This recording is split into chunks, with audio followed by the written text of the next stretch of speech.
What filler do I need to get for certain parts of my face, and how do I know that the person that is putting the filler in is using the right one? Let's talk about it. So when you're getting a dermal filler treatment, there are 3 different types of filler that you can have within your face, and that will be fine, deep and sub-Q.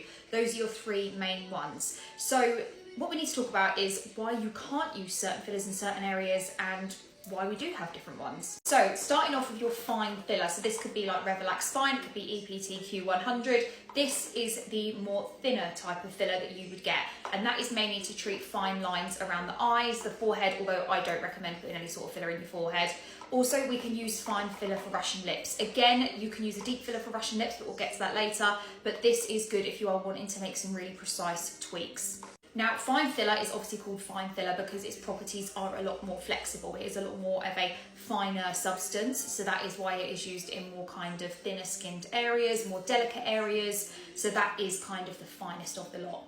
Next up is deep filler. So that is now a step up from fine. Now deep is what you would usually use for lips. Again, you can use that for Russian or standard. It does just hold its shape a lot better.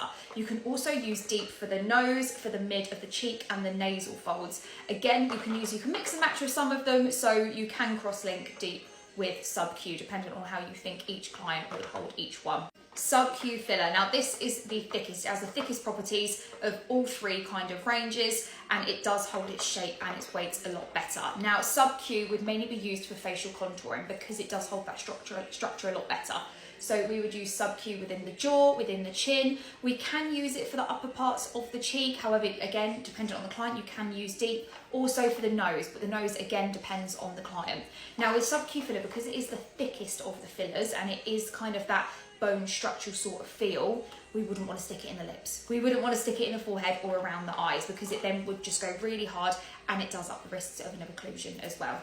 Now, make sure as a client that when you do have your, say, lip augmentation done, if you are going to the same practitioner, try and stick to the same filler because it will help with consistency of your results. If you are a practitioner, make sure you're using the right type of filler in the right areas to create the best results possible.